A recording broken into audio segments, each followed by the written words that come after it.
Donc Helloasso, c'est en fait la boîte à outils de collecte de fonds du secteur associatif, où l'idée, en fait, c'est un site internet qui est né il y a aujourd'hui près de 7 ans et qui permet à toutes les associations de collecter des fonds en ligne avec différents types d'outils qui répondent aux différents besoins qu'une association peut avoir pour trouver des sources de financement tout au long de l'année, pardon. Donc en fait, dans cette boîte à outils qu'on met à disposition des associations, il y a différents types d'outils. Il y a par exemple l'opportunité de gérer les cotisations de vos adhérents en ligne, l'opportunité de lancer des collectes de dons. Alors moi, je différencie ce que j'appelle collecte de dons au fil de l'eau avec des collectes plus en mode projet, c'est-à-dire vous connaissez sans doute le financement participatif ou crowdfunding. Donc ça, c'est deux types d'outils qu'on peut avoir avec des formulaires différents selon les projets ou la temporalité de son association qu'on peut avoir. Mais il y a aussi un outil de billetterie en ligne. Si vous organisez des événements, vous pouvez très bien lancer une billetterie sur Helloasso et recevoir les inscriptions de vos adhérents. Donc l'idée, c'est vraiment, je fais rapide parce que comme ça nous laissera un peu le temps d'échanger avec des questions à la fin du webinaire. Surtout, ça me laissera aussi peut-être le temps de vous montrer en pratique à quoi ressemble la, la, la plateforme. Dans l'attente, voilà, n'hésitez pas à poser vos questions et on les reprendra à la fin. Mais l'idée, comme vous l'avez compris, c'est vraiment de fournir une boîte à outils assez complète et assez accessible, vraiment simple, pour pouvoir trouver des fonds de manière un peu alternative, surtout aller en ligne pour mobiliser des contributeurs, présenter son projet, présenter son association, et donc trouver des sources de financement complémentaires à celles qu'on connaît et qui sont bien connues aujourd'hui. Donc, Helloasso, il y a donc, voilà, je peux vous mettre la présentation comme ça. Donc comme je disais, il y a différents outils. Là, vous avez un aperçu de ce à quoi ressemblent les pages des associations qui utilisent nos outils. Donc là, vous avez un formulaire d'adhésion de Singa.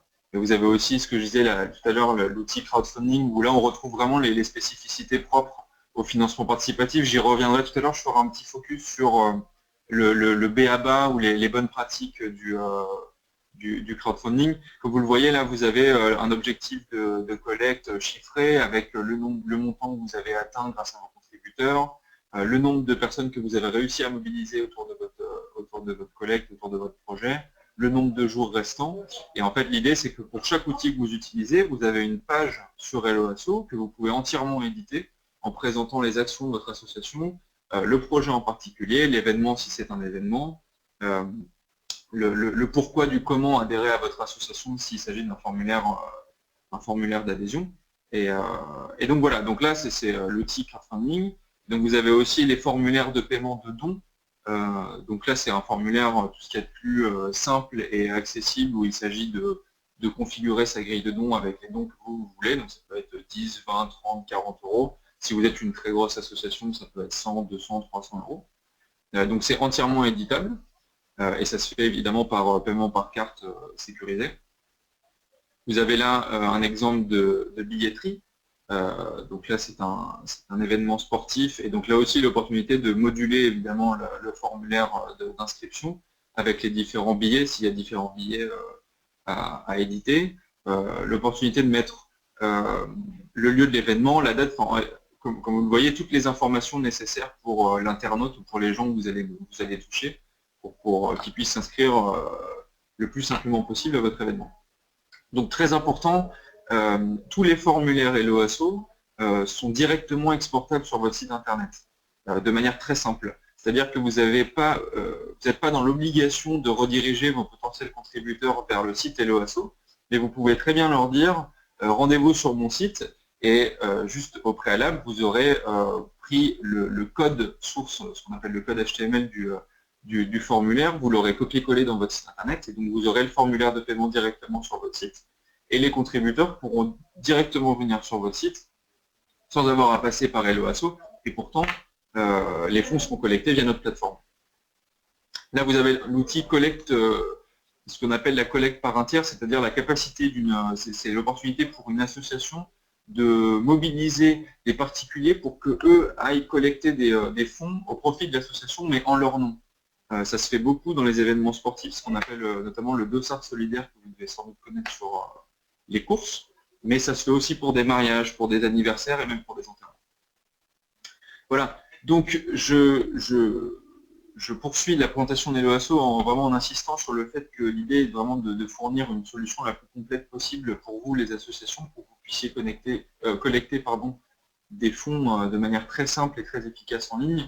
Une fois que vous êtes inscrit et quand vous lancez des collectes, que ce soit d'adhésion, des billetteries ou des collectes de dons ou du crowdfunding, vous avez accès en fait à une interface qui vous permet de retrouver l'ensemble des collectes que vous avez lancées, de les éditer, de les administrer, en rajoutant du contenu, par exemple des photos, des vidéos, etc., en invitant des gens à participer à vos collectes à vous, avec un module invitation, en retrouvant toutes vos statistiques de collecte. Donc ça, je passe rapidement dessus, parce qu'en fait, tout à l'heure, je vais vous montrer un petit peu le moteur de la machine, entre guillemets. Vous pourrez voir tous les contributeurs qui ont apporté un don ou une adhésion à une collecte que vous êtes en train de mener.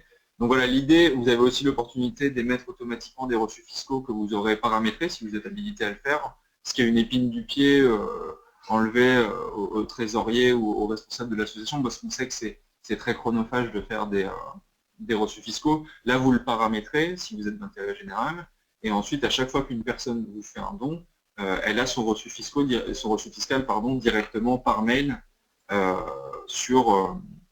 dans sa boîte mail, et donc ça c'est assez intéressant pour les associations, et notamment les gens qui d'ordinaire sont empêtrés dans les démarches administratives et dans les papiers. Alors, Eloasso, ça a une grande particularité par rapport aux autres plateformes que vous connaissez peut-être. La particularité d'Eloasso, c'est qu'en fait, on est un site qui met à disposition tous ces outils de manière entièrement gratuite. C'est-à-dire qu'une association qui collecte sur Eloasso ne paye absolument rien. Alors, je vais vous expliquer un peu quel est notre modèle. Si vous voulez, nous ne facturons aucune commission et nous prenons à notre charge les frais bancaires. Et donc, 100% des montants qui sont collectés par les associations leur sont reversés. Donc là, normalement, quand je dis ça, beaucoup de gens me disent, mais alors comment vous faites pour vivre si tout ce que vous proposez est gratuit? En fait, c'est assez simple. On fonctionne sur un modèle ce qu'on appelle au pourboire, c'est-à-dire que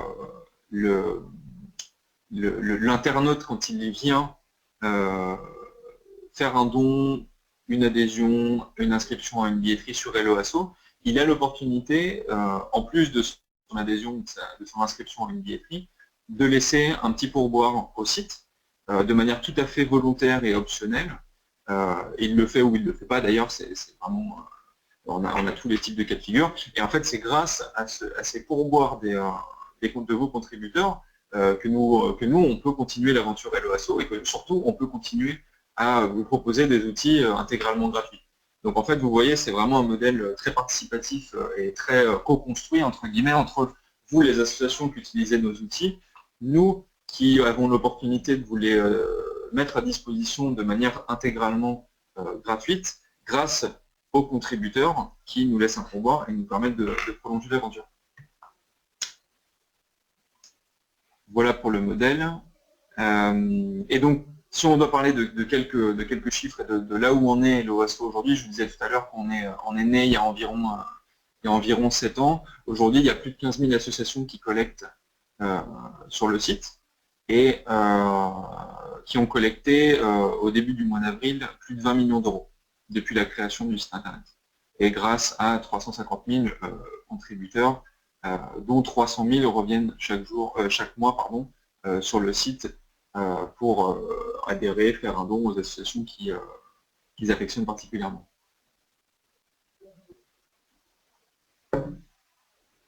Alors, je vais couper ma webcam, puisque ça a l'air de poser problème.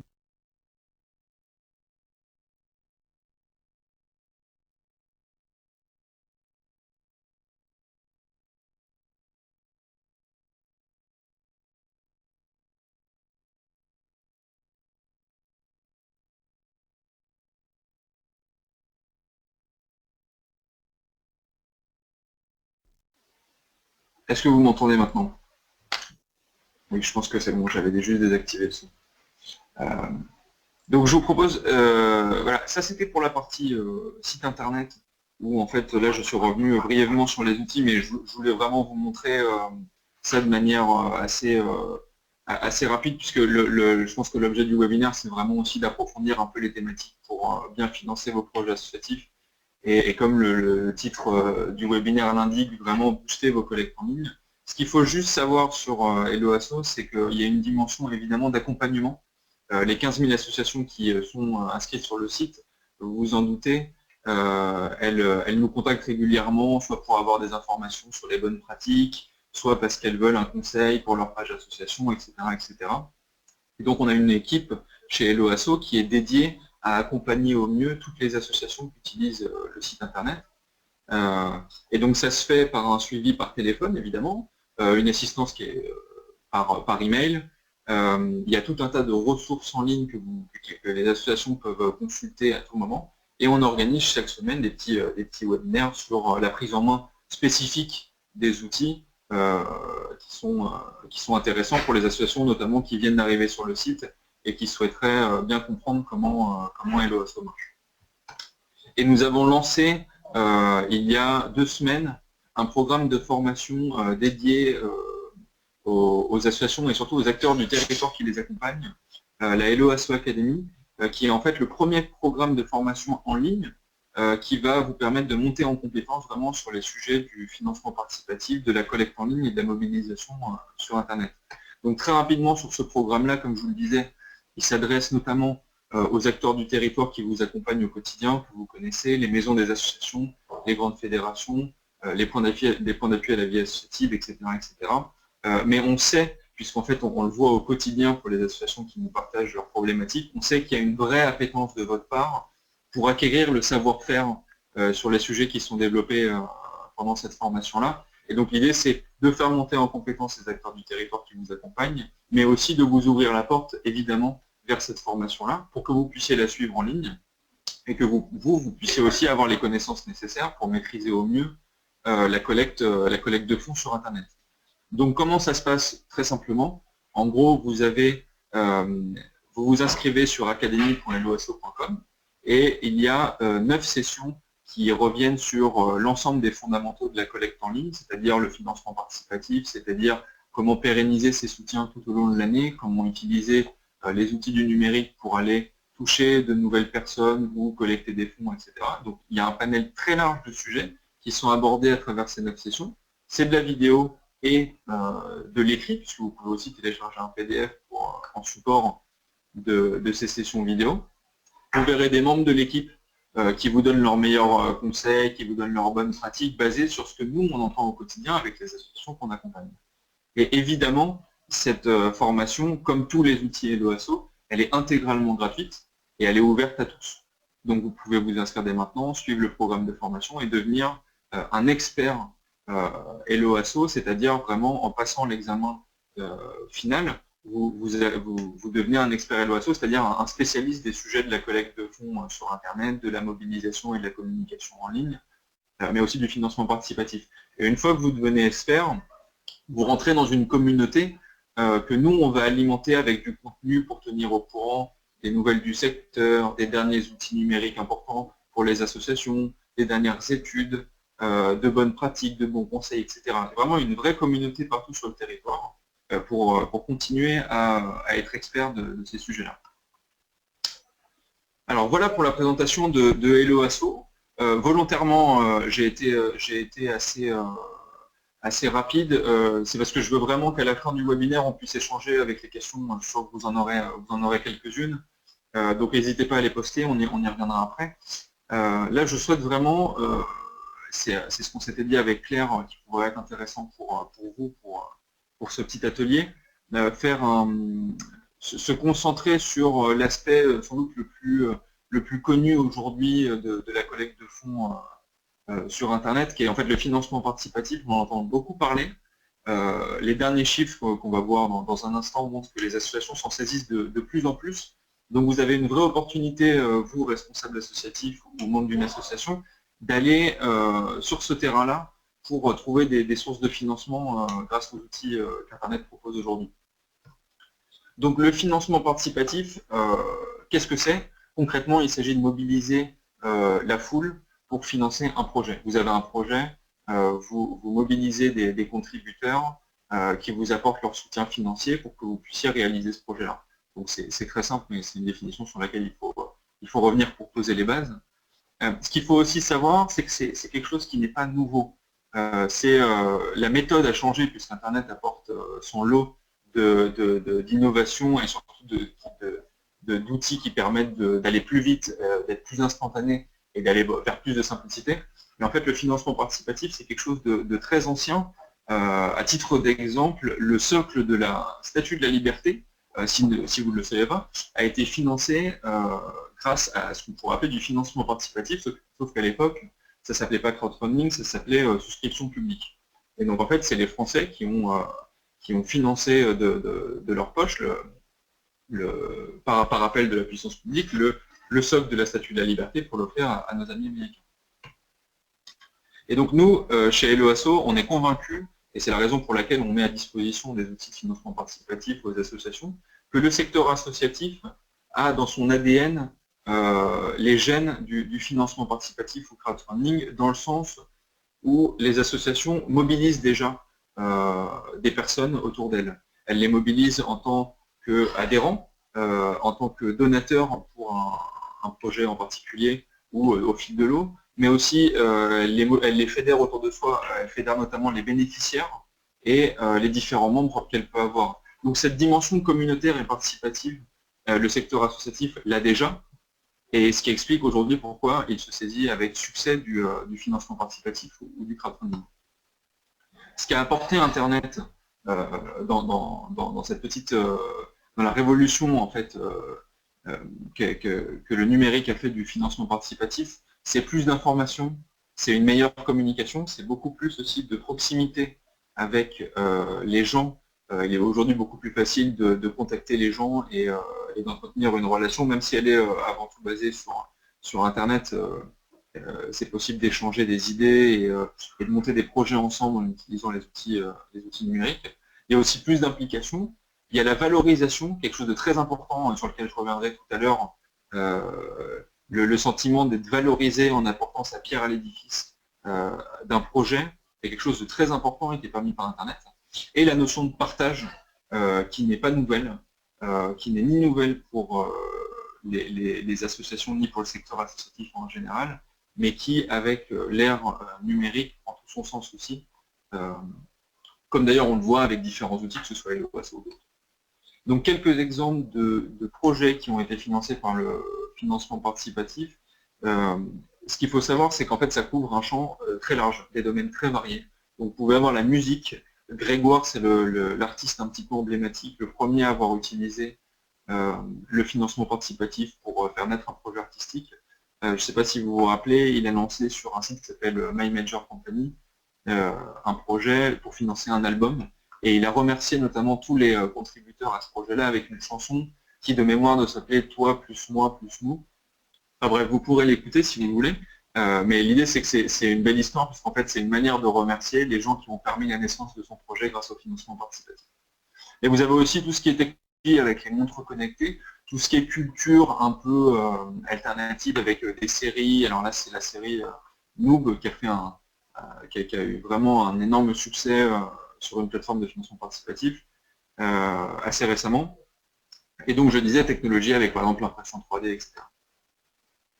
Le financement participatif aujourd'hui, avec les outils Internet, c'est la convergence de plusieurs attentes qui gagnent, notamment des attentes d'ouverture. Voilà, aujourd'hui, il faut vraiment communiquer un maximum et être transparent. L'horizontalité, où en fait, il n'y a plus vraiment de hiérarchie sur Internet et tout le monde a une sorte de pouvoir propre. La recherche d'impact, et j'y reviendrai tout à l'heure, c'est un peu ce que je disais tout à l'heure avec la valorisation que peut avoir un internaute à participer à un projet en particulier, mais aussi le choix ou la transparence.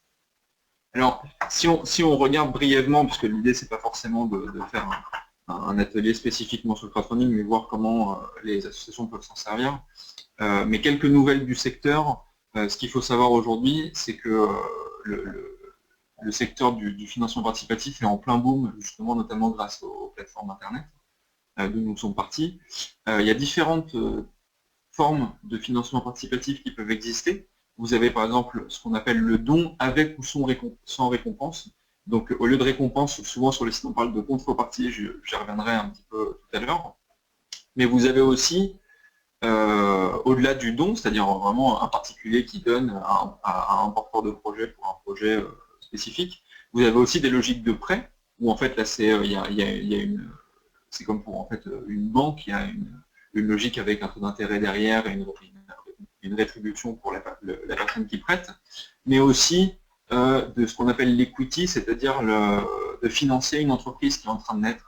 Et donc vous voyez là sur cette slide-là les différents montants moyens associés à chaque forme de crowdfunding.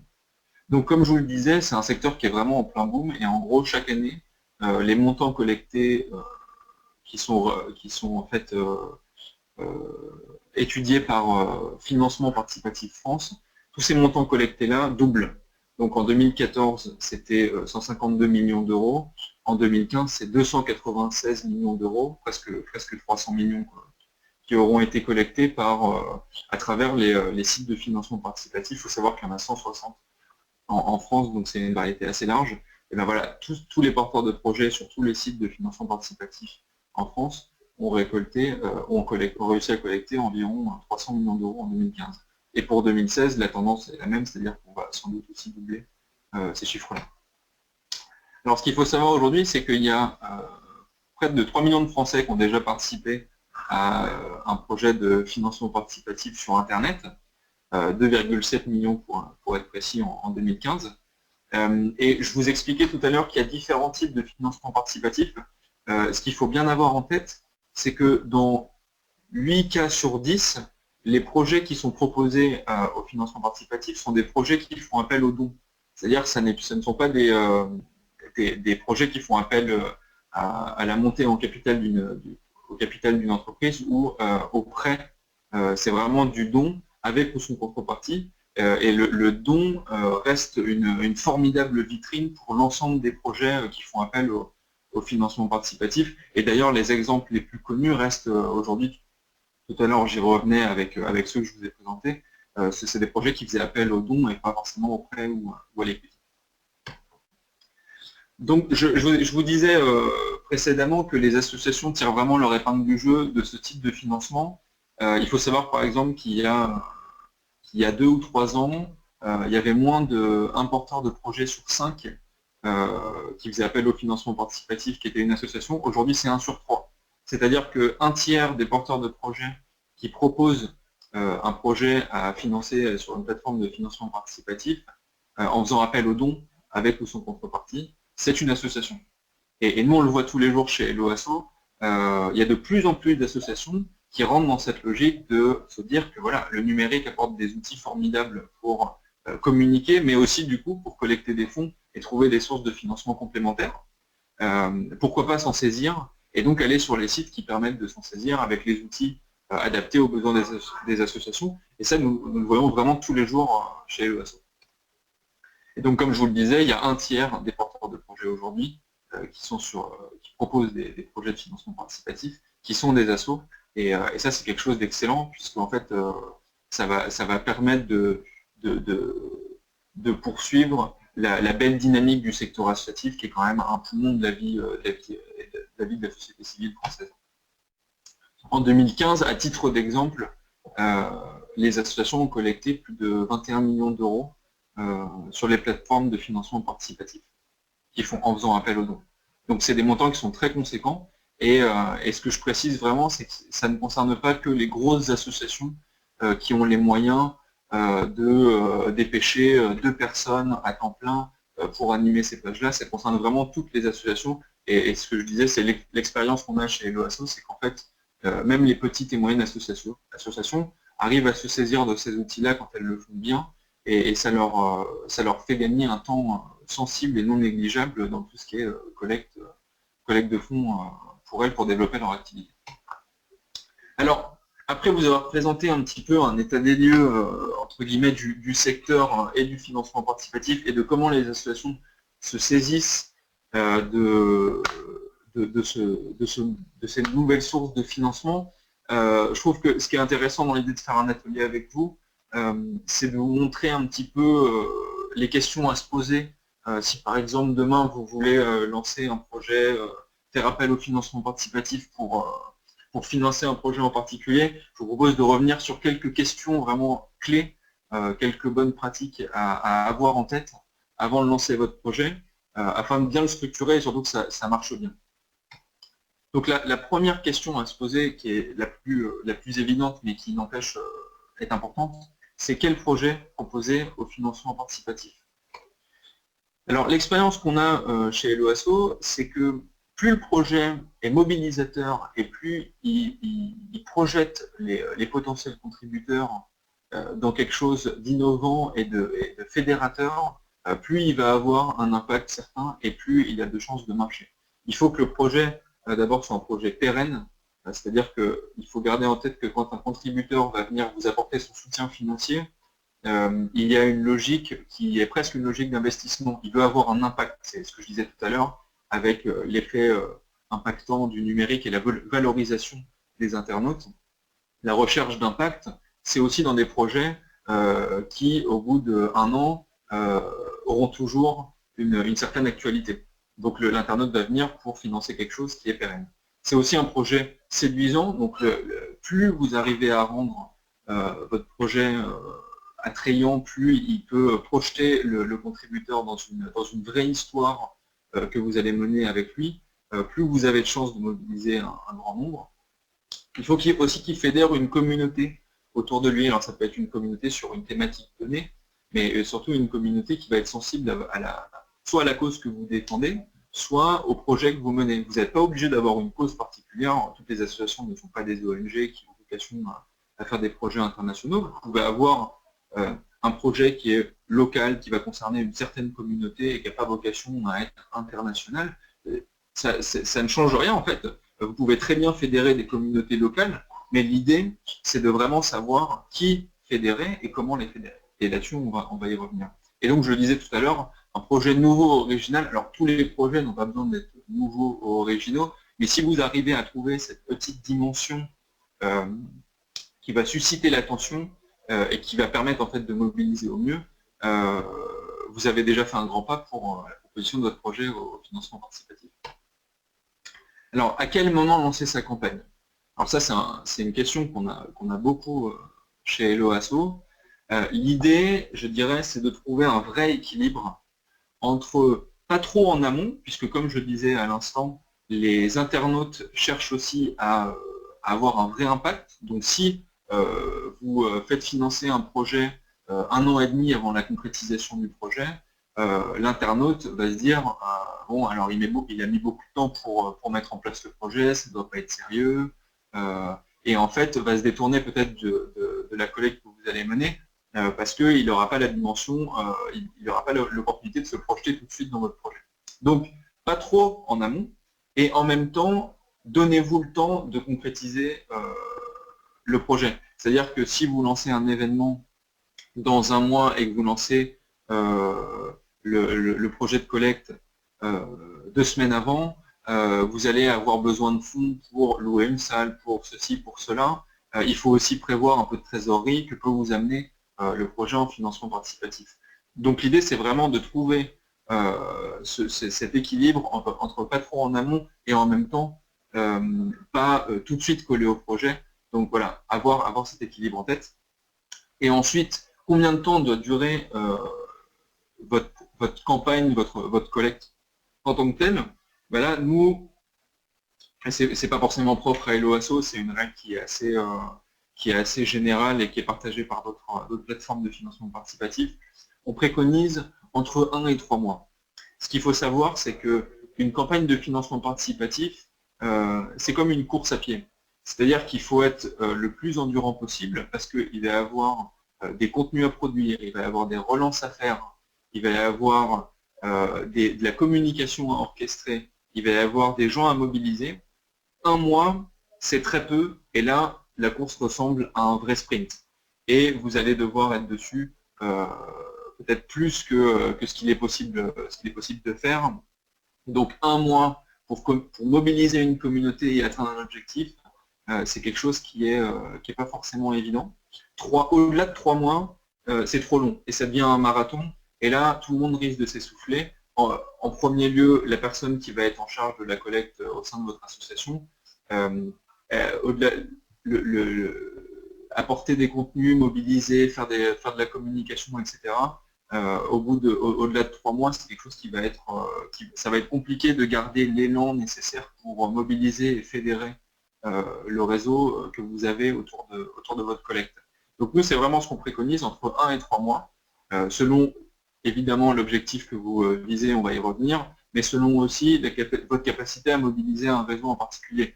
Si vous avez énormément d'adhérents, si vous avez de très bons relais presse, si vous avez ce qu'on appelle un cercle proche, j'y reviens dans un instant, important, si vous avez toutes ces ressources-là que vous pouvez mobiliser très facilement, alors peut-être que effectivement vous pouvez légèrement réduire votre temps de collecte. En revanche, si vous analysez en premier lieu que vous allez devoir fournir quelques efforts pour vraiment mobiliser les gens, et bien à ce moment-là, choisissez plutôt vraiment entre 1 et 3 mois pour vous donner le temps aussi d'enclencher une bonne dynamique.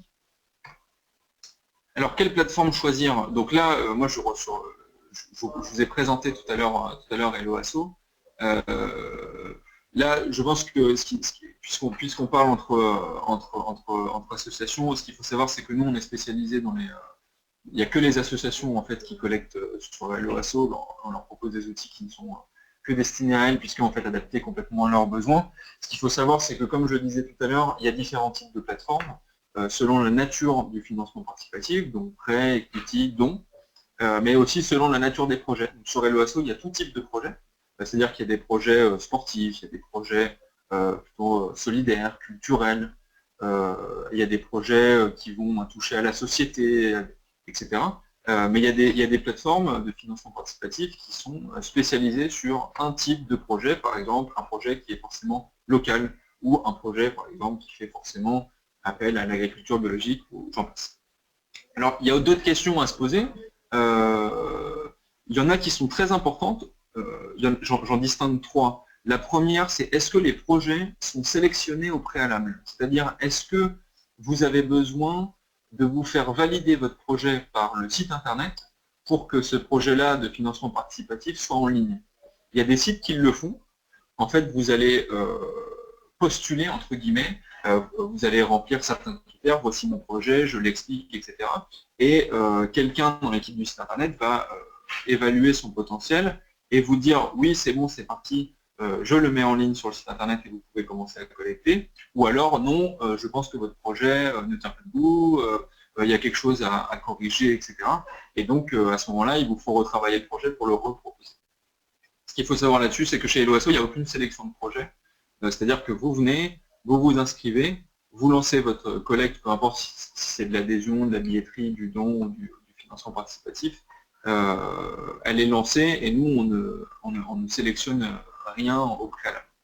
Ensuite, deuxième aspect important, il me paraît, pour sélectionner un site sur lequel lancer une collecte, c'est est-ce qu'il y a la règle du tout ou rien? Alors la règle du tout ou rien, si vous n'êtes pas familier avec cette règle, elle est très simple en fait.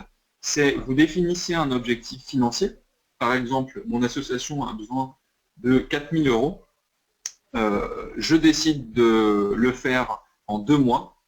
Et si à l'issue des 2 mois, je n'ai collecté que 3 500 €, sur certains sites, ces 3 500 € sont directement redistribués aux contributeurs et ne vont pas au bénéfice du porteur de projet. C'est donc le tout ou rien, c'est-à-dire soit vous obtenez tous les dons qui vous ont été faits si vous arrivez à atteindre votre objectif financier. Si vous n'y arrivez pas, les dons repartent, et donc là c'est le rien aux personnes qui vous ont apporté leur soutien.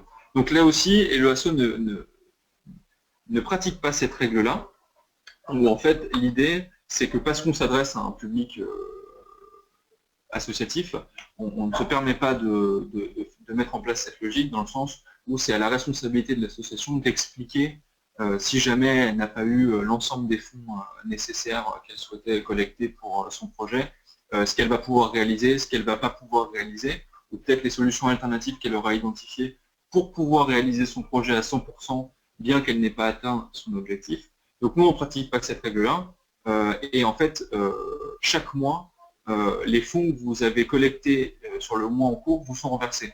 C'est-à-dire que par exemple, le 10 mai, vous recevrez l'ensemble des fonds que vous aurez collectés entre le 1er avril et le 30 avril. Donc il y a aussi ce roulement tous les mois qui est important pour les associations que nous, on a mis en place, quand sur d'autres sites, c'est seulement à la fin du projet.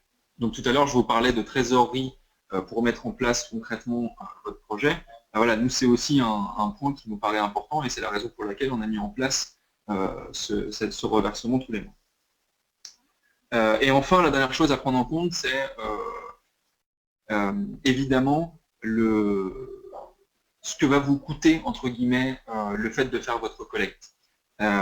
Sur la majorité des sites, il y a un coût, il y a en fait une commission qui va être ponctionnée par le site au moment de vous reverser vos fonds.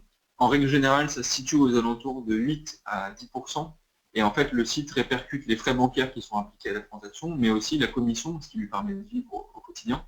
Donc, si par exemple la commission est de 10% et que vous collectez 2000 €, il faut prévoir à la fin qu'il y aura 200 € de cette collecte de 2000 € qui ne reviendront pas dans la poche de votre association, mais qui iront directement au site.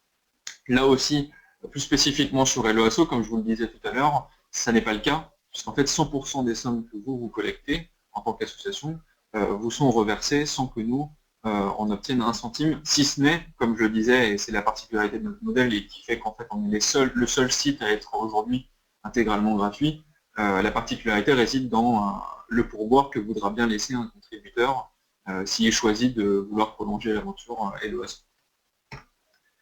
Alors, question extrêmement importante sur laquelle on va s'arrêter un petit peu. Comment déterminer un objectif financier pour sa collecte? Alors, l'idée, c'est de vraiment fixer un objectif qui est atteignable. Alors, comment on définit un objectif qui est atteignable? En fait, il va falloir travailler un tout petit peu en amont. Il faut partir déjà des besoins du projet. Donc, si vous souhaitez, je cite par exemple la Banque alimentaire de Gironde qui souhaitait acheter un camion, pardon, ou renouveler un camion, et voilà, en fait, ils se sont dit, bon, alors ce camion, quelles sont les sources, quelles sources de financement peut-on avoir, telle source peut apporter tant, telle source peut apporter tant, et le financement participatif, on estime qu'il peut apporter, par exemple, 60% du financement du camion. Et bien, en fait, c'est à partir de ces calculs-là, vraiment d'identification des besoins financiers du projet, qu'on va pouvoir fixer un objectif de collecte atteignable. Donc, sur votre page de collecte qui est entièrement éditable, moi je vous invite, et c'est ce que nous on conseille aux associations au quotidien, de détailler les postes budgétaires. Vous demandez par exemple 10 000 € pour un projet en particulier pour une association. Je vous invite à dire, eh bien voilà, dans ces 10 000 €, il y en auront 2 000 qui seront alloués à la refonte de notre site internet, 1 000 qui seront pour éditer des supports de communication, 3 000 qui seront pour faire telle campagne, et 1 000 qui seront pour louer une salle. Enfin, vous voyez la logique, en fait, l'idée, c'est ce que je disais tout à l'heure avec la transparence, c'est que plus vous projetez l'internaute et le potentiel contributeur dans votre projet en étant tout à fait transparent avec ce que vous comptez faire de l'argent, d'abord c'est un vecteur de crédibilité, c'est-à-dire que la personne arrive sur votre page de collecte et se dit, tiens, l'association qui a lancé ce projet, elle a vraiment réfléchi à tous les sujets et elle a fait le travail en amont de savoir quel financement pour quelle partie du projet, c'est crédible, j'ai donc une meilleure propension à donner. Donc d'abord c'est un vecteur de crédibilité. Et ensuite, évidemment, c'est aussi une manière d'être intégralement transparente et honnête avec le contributeur, pour qu'il n'y ait évidemment aucune mauvaise surprise. Et plus l'internaute va voir que vous êtes transparent, plus ça va le conforter dans le choix de faire un don à votre association. Et ensuite, le troisième point, et ce qui est vraiment très important, c'est d'évaluer les ressources que vous pouvez mobiliser vous-même. C'est-à-dire qu'il y a une règle sur laquelle je vais revenir, qui est la règle ce qu'on appelle des 3 cercles. C'est-à-dire, dans un premier temps, vous allez mobiliser pour financer votre collecte, ce qu'on appelle le cercle proche. Alors le cercle proche, c'est qui? C'est la famille, c'est les amis, c'est en fait tous ces gens qui n'ont pas besoin d'être convaincus par le bien fondé de votre projet associatif et qui le sont de manière générale et qui peuvent apporter les premières pierres à l'édifice de votre projet. Et en fait, ce cercle proche-là doit vous donner la bonne dynamique pour pouvoir au fur et à mesure élargir les gens, les communautés de gens que vous allez toucher. Donc nous, on estime que le cercle proche, c'est le premier à mobiliser et doit vous apporter environ 10% de votre collecte. Alors, pourquoi apporter 10% de votre collecte? Ça va être très simple. Je vais vous prendre le cas d'associations qui, très contentes d'avoir enfin fini leur page de collecte, commencent directement par la mettre sur les réseaux sociaux, sur Twitter, sur Facebook, etc., en disant « ça y est, ma page de collecte est prête, n'hésitez pas à me faire un don ». En fait, on voit que sur ces réseaux sociaux-là, vous touchez aussi des inconnus, et en fait, les inconnus, quand ils se rendent sur votre page de collecte et que cette page elle est toujours à 0 €, ils se disent qu'il y a quelque chose qui n'est pas normal. Ils se disent, mais je ne vais pas participer en premier, il n'y a personne qui a participé, je ne suis pas légitime pour le faire. C'est un peu comme si vous étiez dans la rue et qu'il y avait un restaurant vide et un restaurant plein. Et là, de manière générale, je pense que c'est le cas pour la majorité d'entre nous, on a tendance à aller dans le restaurant plein. Parce qu'un restaurant vide ne nous inspire pas vraiment confiance. On se dit, il doit y avoir un problème avec ce restaurant-là. En fait, c'est la même chose avec la collecte. Le restaurant, vous ne regardez pas forcément le menu ou les prix. Et ben, les inconnus, pour une collecte, si vous avez une dynamique positive, ils vont regarder évidemment votre projet, mais ils vont regarder est-ce que ce projet est soutenu, est-ce qu'il est crédible, est-ce qu'il a réussi déjà à mobiliser des gens avant de me toucher moi.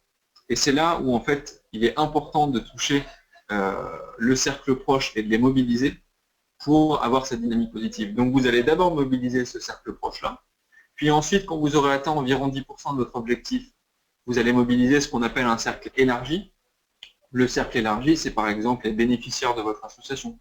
Ça peut être par exemple les adhérents, ça peut être les inscrits à votre newsletter si vous en avez une, ça peut être les amis de vos amis, vos collègues, vos connaissances. En fait, c'est tous les gens que vous pouvez toucher soit par un intermédiaire, soit directement par vos ressources propres, mais qui ont quand même besoin un petit peu d'être convaincus ou d'en apprendre un peu plus sur ce projet-là.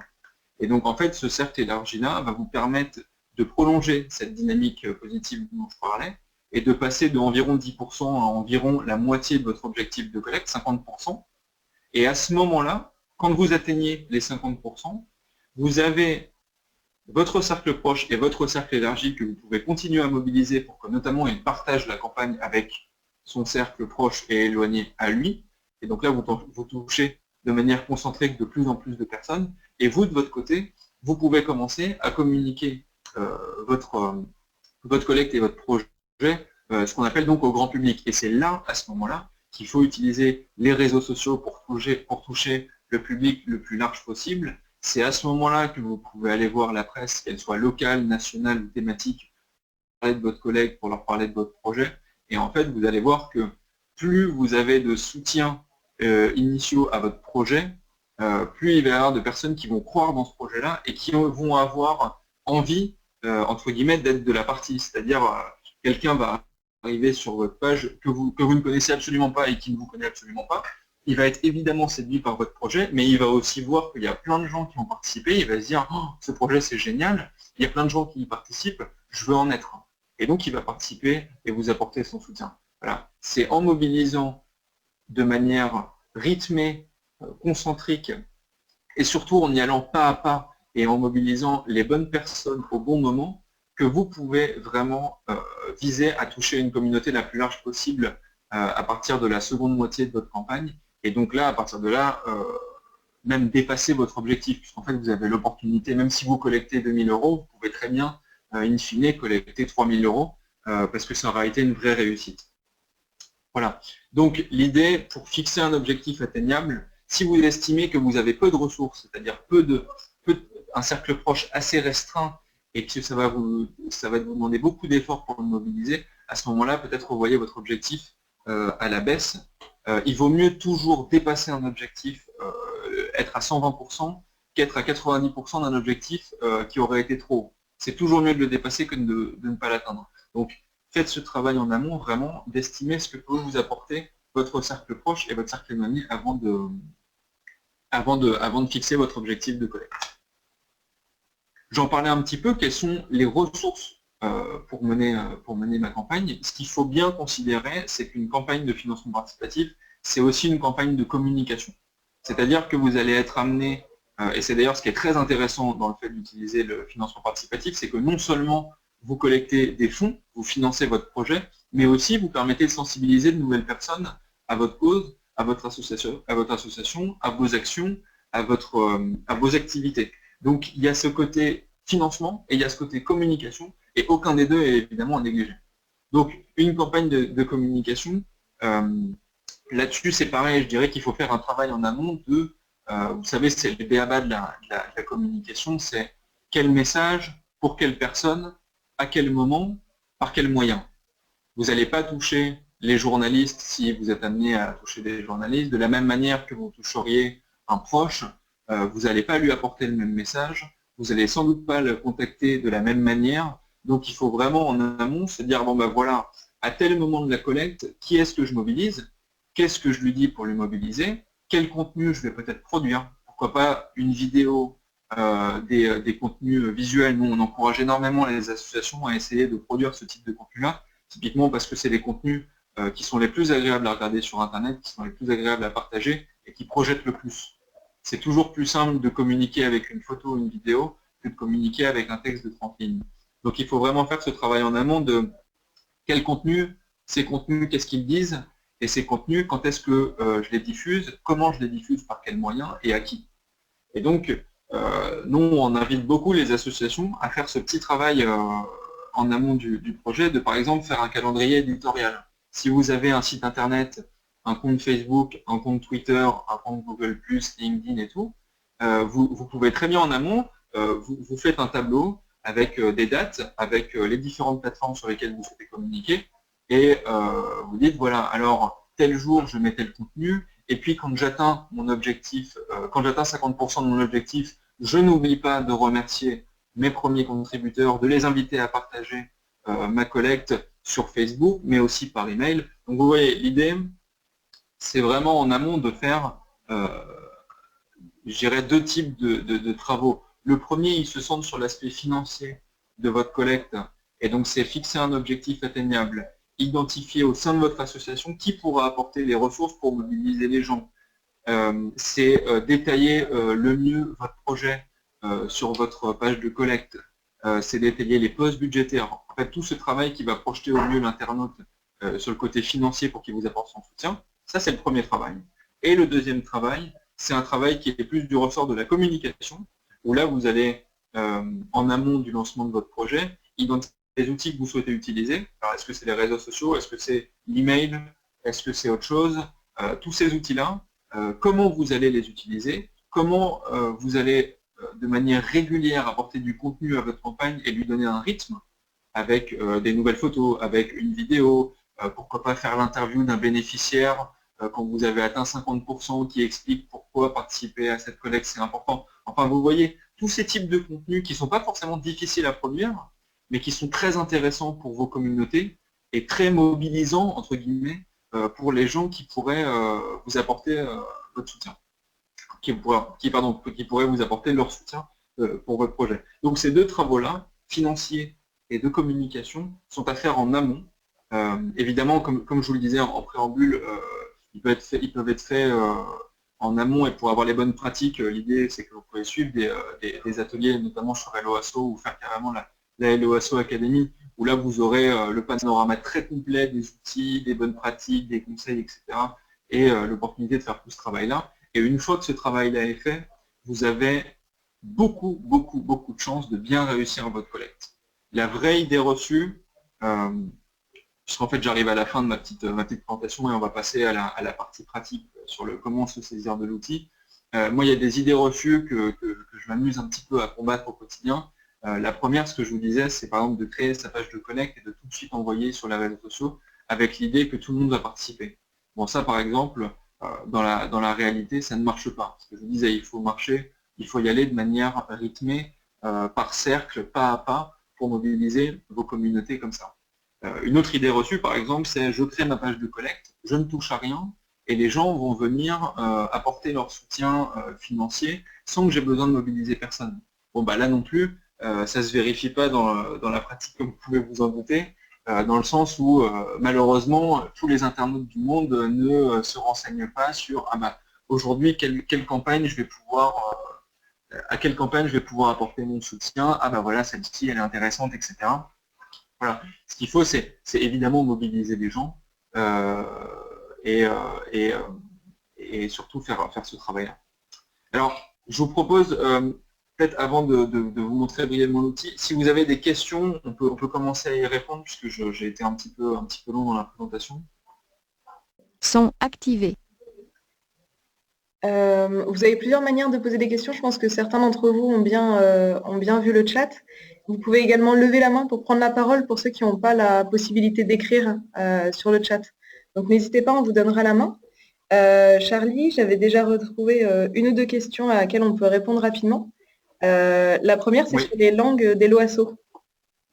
Est-ce qu'il y a une possibilité de faire une campagne en anglais sur le site? Tout à fait.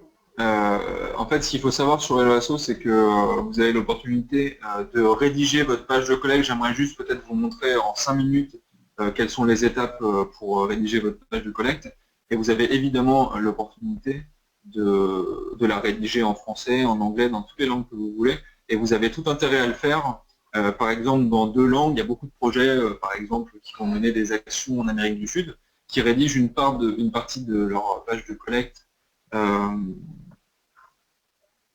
en français, puisqu'en fait l'idée c'est de toucher dans un premier temps une communauté qui habite en France et qui parle français, mais aussi en espagnol, où il pourrait très bien y avoir des contributeurs qui se situent dans les pays bénéficiaires, et à ce moment-là il leur faut une page de collecte qui est aussi traduite en espagnol.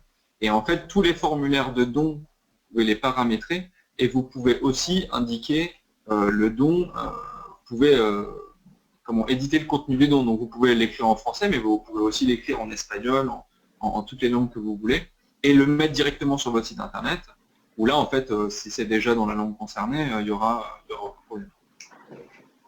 D'accord. On avait aussi une question peut-être un peu plus globale, pour revenir sur un des points que tu as évoqué, sur la définition vraiment du crowdfunding. Alors, la définition du crowdfunding, en fait, en français en tout cas, et en français, nous on dit financement participatif. Les Canadiens, je trouve, ont une expression bien plus imagée et qui parle beaucoup plus de crowdfunding, où ils disent financement par la foule. Il y a les 2 dimensions dont en fait mon petit exposé sur lequel mon petit exposé revenait. Il y a la dimension financement, où l'idée du financement participatif, c'est évidemment d'apporter un soutien financier, entre guillemets pécunier, pour que le projet puisse se réaliser. Et il y a la dimension foule, où en fait il y a 40 ans, pour faire financer un projet par ce qu'on appelait un peu souscription publique, c'était soit réservé aux très grosses associations qui parlaient à beaucoup de gens et qui avaient beaucoup de moyens pour envoyer des lettres, pour avoir 4 personnes qui, au sein de leur association, s'occupent de rédiger des lettres, d'appel aux dons, etc. Avec Internet, ça n'est plus réservé aux grosses associations.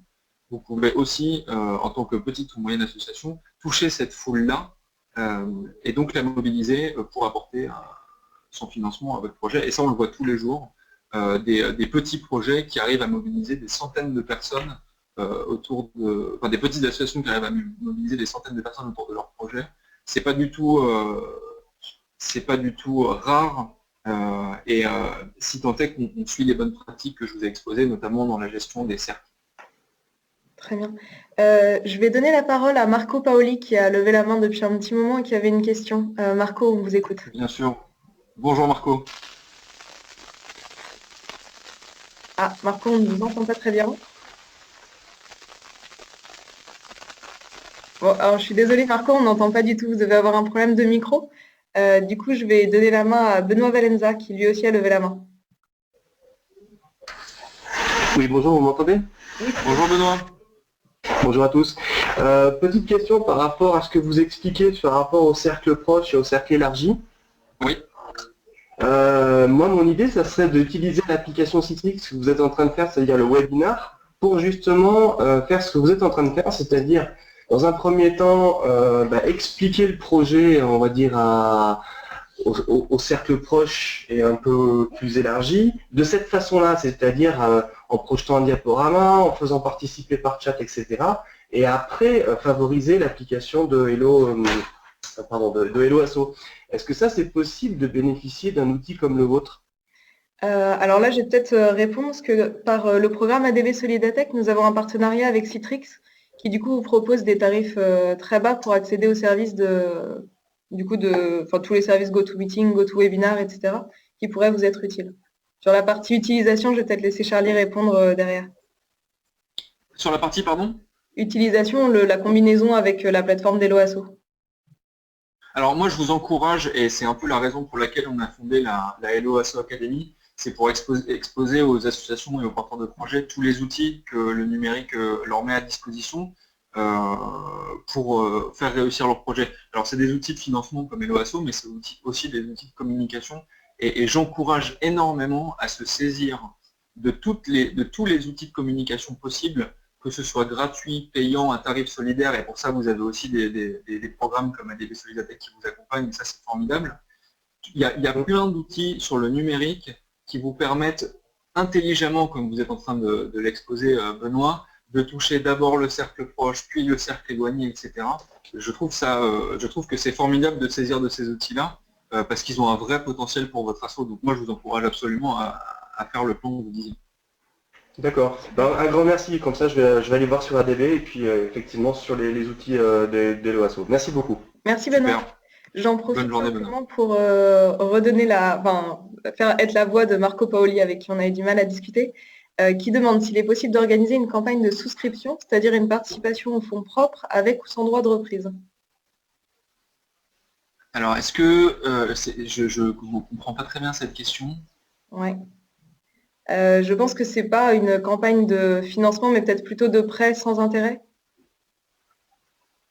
Alors, en fait, il est possible de faire deux choses. En fait, quand on parle de collecte de dons, en général, beaucoup de gens parlent du financement participatif. C'est la raison aussi pour laquelle je voulais en parler, parce que c'est quelque chose qui est assez particulier et pas mal dans l'air du temps. Ce qu'il faut savoir, c'est qu'en tant qu'association, si vous avez un projet en particulier, vous pouvez mener une campagne de financement participatif. Mais avec les outils Hello Asso, vous pouvez aussi collecter des dons au fil de l'eau. Et c'est peut-être ce que vous voulez dire par campagne de souscription.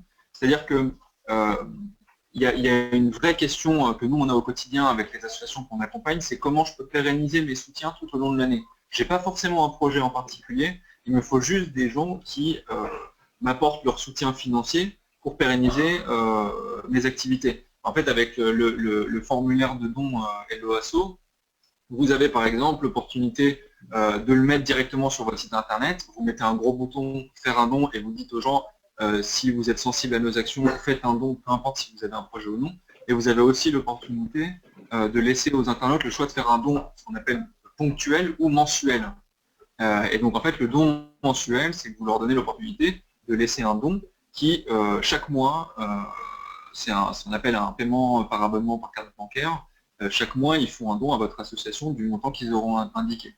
Et donc ça, par exemple, typiquement, c'est des choses qui sont très très très intéressantes pour les associations pour avoir une vue sur leur trésorerie et savoir dans tel mois, dans 2 mois, quelles sources de financement ils auront. Donc on encourage aussi les assos à se servir du formulaire de don, soit pour le ponctuel, mais aussi pour un mensuel. C'est super intéressant.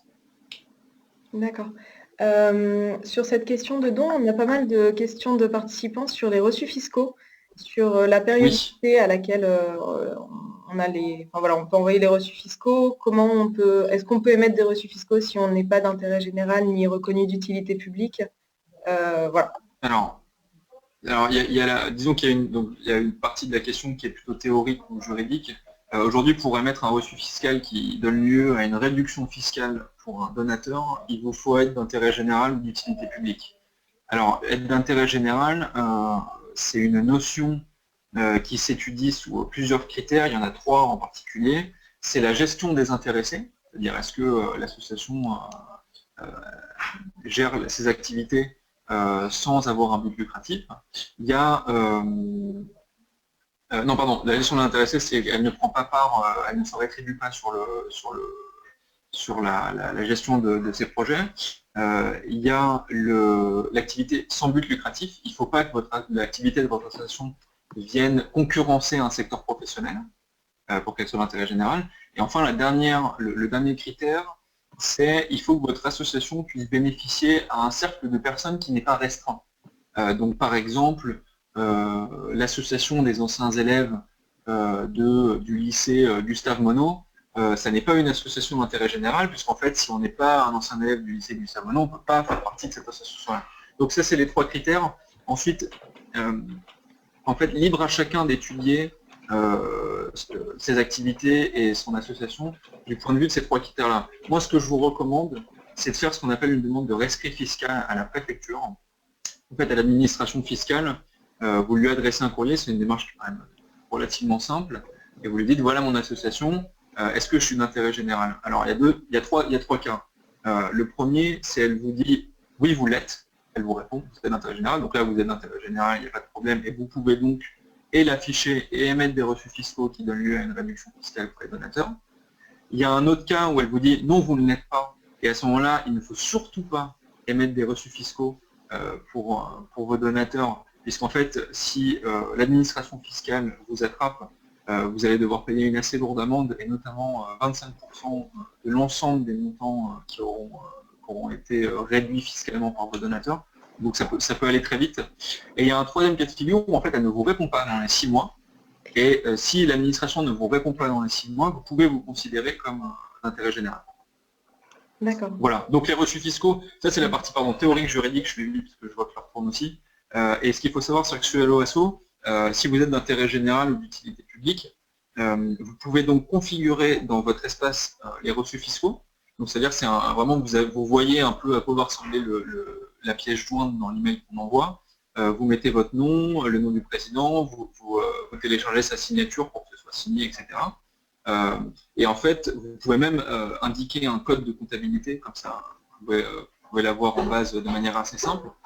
Et vous pouvez choisir si ces reçus fiscaux ils sont envoyés directement après le don d'un donateur, c'est-à-dire le donateur fait un don à votre association, hop, il reçoit le reçu fiscal dans sa boîte mail instantanément, avec un email qui le remercie évidemment, ou vous pouvez choisir de l'envoyer le 1er juin de chaque année, ou 2 fois par an, etc. Donc ça c'est vraiment paramétrable par l'association sans problème, si tant est qu'elle est d'intérêt général et moi je l'invite toujours, avec celle que j'accompagne, c'est de le vérifier, quoi. Super, merci beaucoup Charlie. Je vais donner la parole à Elias Serrano qui lève la main depuis un petit moment. Bonjour Elias. Bonjour Elias. Bonjour, en fait c'est juste une erreur. Ah bah d'accord, bah, pas de souci. Très bien, très bonne question. Donc du coup je vais vous couper votre micro. Je voudrais revenir sur une question qui parle on a beaucoup parlé de communication, de mettre en avant sa campagne, et qui demande s'il existe des outils pour des exemples de messages. Est-ce que LOASO peut accompagner, ou est-ce qu'il existe d'autres outils pour accompagner les associations à créer leurs messages? Alors sur LOASO, vous avez un module d'invitation. C'est-à-dire en fait quand vous allez sur votre espace association, j'en parle rapidement, vous voyez l'ensemble des actions de collecte que vous êtes en train de mener, vous voyez l'ensemble des personnes qui vont contribuer à vos collectes avec leurs coordonnées, etc. J'en profite pour dire que l'ensemble des gens qui vous apportent leur soutien, ces données vous appartiennent. Nous ne communiquons jamais aux gens qui donnent aux associations, aux adhérents, aux inscrits aux billetteries, etc. On n'en renvoie jamais de mail, c'est la propriété de l'association. Et ensuite, vous avez donc dans cet espace d'administration un module d'invitation où là, en fait, vous pouvez envoyer un mail à tous vos contacts, vous pouvez synchroniser avec votre boîte mail Gmail ou Yahoo, ou vous pouvez saisir manuellement différentes adresses, mais vous pouvez aussi poster des messages sur les réseaux sociaux. Et alors, pour savoir quel type de message, il y a une manière très simple, c'est de s'inspirer un peu de ce qui se fait, donc pourquoi pas d'aller voir sur Facebook d'autres associations ou d'autres porteurs de projets pour voir comment ils le font. Moi, je vous invite typiquement à utiliser la temporalité de vos collectes, c'est-à-dire vous lancez une campagne d'adhésion et vous voulez 200 adhérents. Et ben, quand vous avez atteint 100, vous dites, voilà, il y a déjà 100 adhérents, vous devez faire partie de la campagne, vous devez faire partie de nos adhérents, on est déjà à la moitié, dépêchez-vous, etc. Et c'est pareil sur les collectes en type financement participatif. Quand vous atteignez 50%, dites ah, on est déjà à la moitié, plus que quelques jours pour participer à notre collecte. Si vous arrivez à J-10 de la fin de votre collecte, vous dites plus que 10 jours, etc. Donc il y a toujours des petits rythmes à trouver assez simples et des petits messages qui sont intéressants. Et après, si vous voulez vraiment approfondir l'aspect communication, je vous invite à vous inscrire à la Hello Asso Academy, puisqu'en fait, on dédie vraiment plusieurs sessions sur comment mobiliser les gens, notamment à travers tous les outils, réseaux sociaux, mailing, etc., etc. On en détaille un peu. Et donc là, vous aurez toutes les réponses à vos questions. J'en profite simplement pour ajouter que ADB Solidatech a monté un partenariat avec une agence de communication qui propose de créer des vidéos de 2 minutes pour présenter votre projet à tarif très solidaire, ce qui peut peut-être aussi donner un souffle nouveau à une campagne de communication. Comme le disait Charlie tout à l'heure, tout ce qui est vidéo et photo, c'est toujours un fort avantage dans la communication de son projet. Absolument. Je vais donner la main à Philippe Oreille. Bonjour Philippe. Oui, bonjour. J'ai posé la question par écrit. Est-ce qu'on peut faire des versements en dollars par carte bancaire sur Hello Asso? Bien sûr, si on a un compte à l'international. Alors, n'importe quel type de compte peut payer sur le formulaire Hello Asso. Mais en fait, si vous voulez, si je ne me trompe pas, je ne suis pas spécialiste des transactions internationales, mais en fait, si je ne me trompe pas, c'est si vous avez un compte aux États-Unis, votre banque va vous appliquer la conversion en euros et sans doute retenir une certaine commission sur cette transaction. Je peux me tromper, hein, mais c'est ce qui me semble être le cas sur les transactions internationales. Mais en tout cas, même si vous avez un compte anglais, américain, n'importe quel pays, vous pouvez évidemment payer via votre compte si vous avez une carte bancaire sur Hello Asso. Donc, si j'ai bien compris, parce que moi j'ai un compte en France et un compte au Laos, en Asie, Oui. je peux mettre avec Hello Asso 2 banques, 2 comptes. Alors, non, il faudra mettre un compte français. Non, mais actuellement j'ai le compte français. Est-ce que je peux mettre le compte en Asie? Mais, pour que nous, on vous reverse sur votre compte? Mais pour que des gens au Laos puissent faire des versements en dollars. Ben vous voulez mettre le compte du Laos en base pour que les gens du Laos puissent vous faire un versement directement sur le compte laosien, ça? Ouais. C'est une très bonne question. Je vais me renseigner et je vais demander à Claire de me donner votre contact.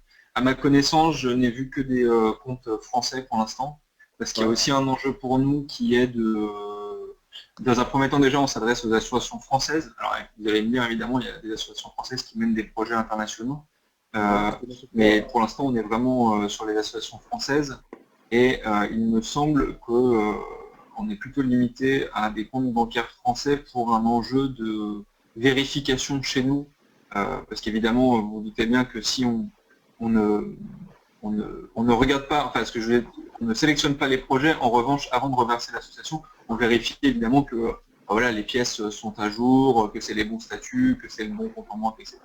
Et je crois que pour l'instant, ça n'est que pour les comptes français. Mais je me renseignerai. Dans ce cas, c'est une association française et je pourrais avoir beaucoup de financement au Laos, mais en dollars.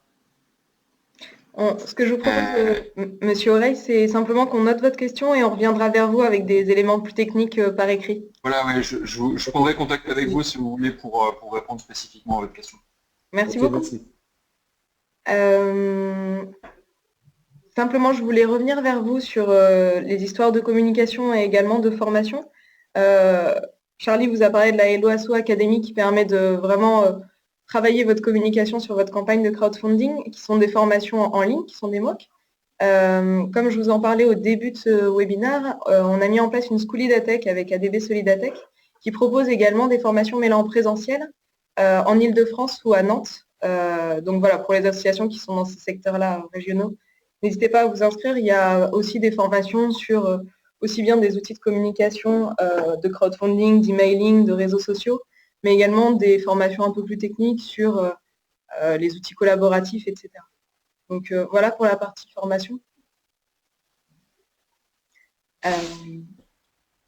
Simplement, je regarde s'il y a des dernières questions auxquelles on n'a pas répondu. Il y a une question, Charlie, je pense que c'est un peu plus pour Helloasso.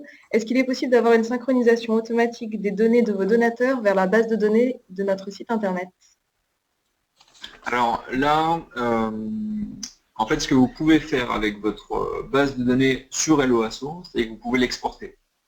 Donc pour une synchronisation automatique, je ne suis pas sûr, mais à tout moment, vous pouvez exporter vos bases de données donateurs, adhérents, inscrits à vos billetteries, etc. Depuis votre interface Helloasso en format CSV ou Excel. Donc je pense que ça ne peut pas forcément se faire de manière automatique en synchronisation, mais vous pouvez vous dire, voilà, tous les mois je fais un export des gens qui ont contribué et je l'intègre à ma base de données du site internet. Super. On a pas mal de questions, peut-être un peu plus techniques sur l'interface d'Helloasso. Du coup, je propose peut-être, Charlie, vous avez un endroit, une FAQ avec les questions techniques sur le site d'Helloasso? Oui, oui, oui. Tout à fait. Il y a il y a un centre de ressources qui est très bien fait.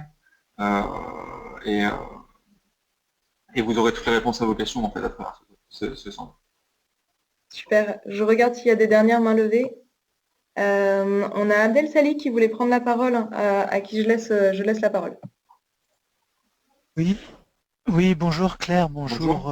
Bonjour. Ali. Je voulais savoir en fait sur Helloasso s'il est possible d'avoir plusieurs, c'est pas des gestionnaires, parce que si on fait plusieurs campagnes ou plusieurs appels à projets, parce que moi je suis responsable d'une association de scoutisme en fait, et souvent c'est des jeunes qui créent leur projet et qui veulent chercher aussi du financement.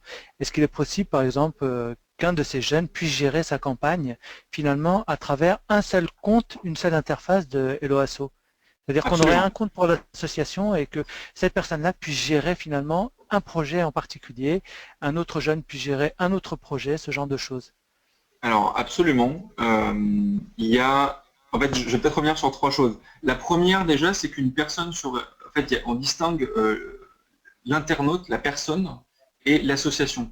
Dans le sens où vous êtes une personne, vous avez plusieurs associations que vous souhaitez administrer sur Helloasso, vous pouvez inscrire plusieurs associations et les gérer depuis la plateforme. Voilà, ça c'est la première chose.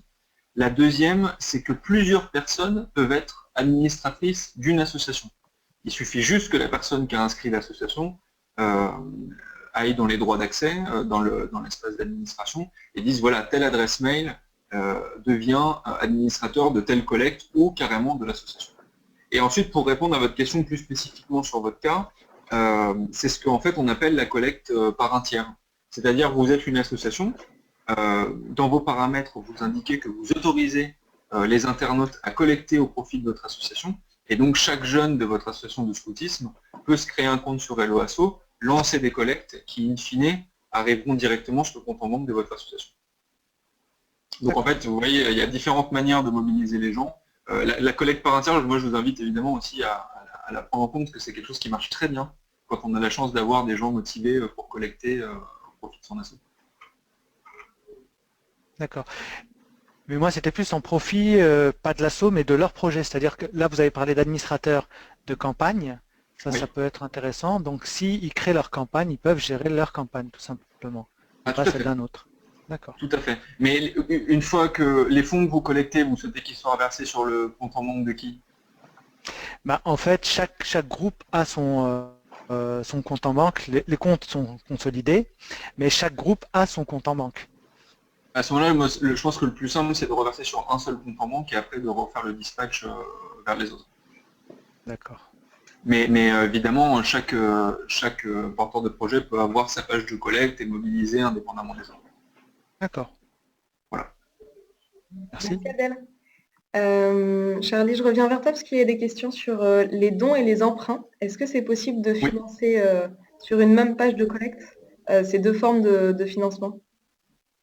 Alors nous, en tout cas sur Helloasso, on ne fait que du don. C'est-à-dire qu'il n'y a pas le côté... parce que en fait, qui dit emprunt dit aussi intérêt à rembourser, etc. Nous, notre cœur de métier, c'est vraiment le don aux associations et la collecte de fonds aux associations. Donc on ne met pas en place ce type de financement participatif-là. Mais vous pouvez aussi... alors moi, je vous invite à pas forcément le faire. L'idée, c'est compliqué de lancer des campagnes en même temps. mais vous pouvez très bien collecter des fonds sur Helloasso pour une première partie du projet, puis une fois que cette campagne-là est terminée, passer à une sur une autre plateforme qui, elle, répond à ces logiques d'emprunt. Oui, c'est plus pour une question de lisibilité. Voilà, après, il faut plus être transparent. Moi, je vous invite à être transparent et carrément de dire, ben voilà, là, aujourd'hui, on lance une collecte sur Helloasso parce qu'il nous faut tant et parce qu'on sait qu'on est capable de mobiliser des gens, mais on va aussi avoir besoin de ce type de financement à l'emprunt et on le fera, voilà. Donc, si vous êtes totalement transparent, il n'y a pas de problème. Super. Une question aussi d'Emeline par rapport à Helloasso. Comment sont choisies les campagnes mises en avant sur la page d'accueil? Alors ça, il n'y a pas vraiment de règle, c'est au sein de l'équipe. C'est-à-dire que c'est les campagnes un peu coup de cœur de l'équipe, qu'on trouve chouettes, qui tombent sous le coup de l'actualité, qui ont une dynamique intéressante, etc. On les valorise. Donc il n'y a pas vraiment de règle. Voilà, il n'y a pas un montant à atteindre pour y être ou avoir une thématique précise. Très bien. Je reviens sur la question des langues des projets. La question était, ok, on peut adapter sa page dans la langue qu'on veut, mais est-ce que la plateforme en elle-même peut être mise en anglais, c'est-à-dire les boutons d'action, les messages, les instructions, etc. Là, non, en revanche. Ok. La plateforme reste en français, mais vous pouvez faire votre page en anglais. Ouais. Super. Je regarde si on a d'autres questions. On a Mohamed Ergabi qui voudrait prendre la parole. Je lui donne la main. Ouais. Bonjour. Oui, bonjour Claire. Bonjour, Mohamed. Je vous remercie déjà pour votre présentation. J'avais une question au départ, c'était de définir le mot crowdfunding. J'espérais avoir un mot en français, mais à travers le diapo, j'ai à peu près compris. Donc après, ma deuxième question, c'était est-ce que Helloasso peut faire un référencement pour les collectes de fonds pour les projets de chaque association qui désire faire une collecte de fonds sur Helloasso? Alors, sur Helloasso, si vous voulez, on a un formulaire, un annuaire, sur lequel quelqu'un qui veut chercher une association ou une campagne en particulier peut se rendre à tout moment et trouver soit une association, soit une campagne. Donc oui, il y a cette logique de référencement-là. D'accord. Après, d'après Claire, j'ai entendu parler de la vidéo qu'on peut faire de 2 minutes. Oui. Et après, pour la formation qui se déroule à Nantes et à Paris, oui. Donc il y a des associations qui n'ont pas les moyens. S'ils avaient les moyens, ils ne passeraient pas par Helloasso pour faire des collectes. Donc nous, on est dans ce cas. Donc j'aimerais bien participer, mais les moyens ne sont pas là. Et la vidéo, j'ai vu que ça coûtait aux alentours de 500 ou 600 euros. Tout à fait. Donc, pour une petite association, c'est un petit peu lourd. Oui. Donc, je ne sais pas si ça peut rentrer dans le cadre de collecte de fonds pour vraiment financer et la formation et la réalisation de cette vidéo, quoi. Alors, pour la formation, je vais pouvoir vous répondre d'un point de vue plus contractuel. Comme on travaille avec des organismes de formation, vous pouvez faire rentrer ça dans le compte de votre CPF. Donc ça peut être une façon de financer les formations pour vos équipes ou pour vous-même. Pour la vidéo, effectivement, c'est vrai que ça reste un budget, même si on a essayé de faire un package le plus accessible possible. Il existe aussi d'autres moyens de pouvoir monter des vidéos. Je sais qu'il y a une association qui s'appelle InFocus, où vous pouvez monter un dossier de candidature pour peut-être réussir à avoir une vidéo. Mais voilà, après, ce sont des dossiers de candidature, c'est pas du sûr à 100%. C'est clair qu'aujourd'hui, c'est toujours un budget de pouvoir monter des supports de communication. Ok, je vous remercie Claire. Merci Charlie. Passez une bonne Merci journée. à vous. Bonne journée. Oula, il y a plein de questions qui sont arrivées entre-temps.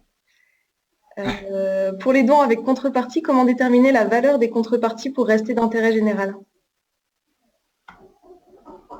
Alors, pour les dons avec contrepartie, comment déterminer la valeur des contreparties pour rester d'intérêt général, j'imagine, pour garder une certaine éthique dans l'approche. Ah oui, pour que vous puissiez continuer à faire de la réduction. Alors là, c'est assez simple. En fait, la logique fait que il y a eu, on s'est beaucoup interrogé sur la contrepartie pour un don, parce qu'en fait, ça pourrait être assimilé à de la vente. Et le législateur a émis un principe qui s'appelle le principe de disproportion. Voilà, il ne faut pas que le montant du don et le montant de la contrepartie soient disproportionnés. Et en fait, la disproportion, comment elle se calcule? Le montant de la contrepartie ne doit pas excéder 25% du montant du don, c'est-à-dire vous faites un don de 100 euros, il ne faut pas que la contrepartie, enfin pardon, on vous fait un don de 100 euros, il ne faut pas que le montant de la contrepartie que vous proposez en échange dépasse 25 euros. Voilà. Donc vous voyez, s'il faut faire un petit sac, des cartes postales, une place de concert, un repas, etc. Il faut vraiment faire attention. Ça, c'est le principe de disproportion marquée. Et ensuite, c'est dans le plafond, entre guillemets, de la contrepartie, 25% ou pas, c'est 60 euros. Vous voyez ce que je veux dire? Donc si par exemple, quelqu'un vous fait un don de 1000 euros, même si vous respectez le principe des 25% et que votre contrepartie n'excède pas 250 euros, eh bien en fait, elle se situe au-delà du plafond maximum qui est celui de 60. Et donc à ce moment-là, votre contrepartie est trop importante. Et donc, si vous êtes épinglé par l'administration fiscale, vous allez avoir des problèmes, puisqu'en fait, vous aurez proposé et une réduction fiscale du fait de votre statut d'intérêt général, et en plus des contreparties avec un montant trop important. Et donc là, ça s'apparente plutôt à une vente. Là aussi, ça peut être un petit peu compliqué comme ça en 3 minutes.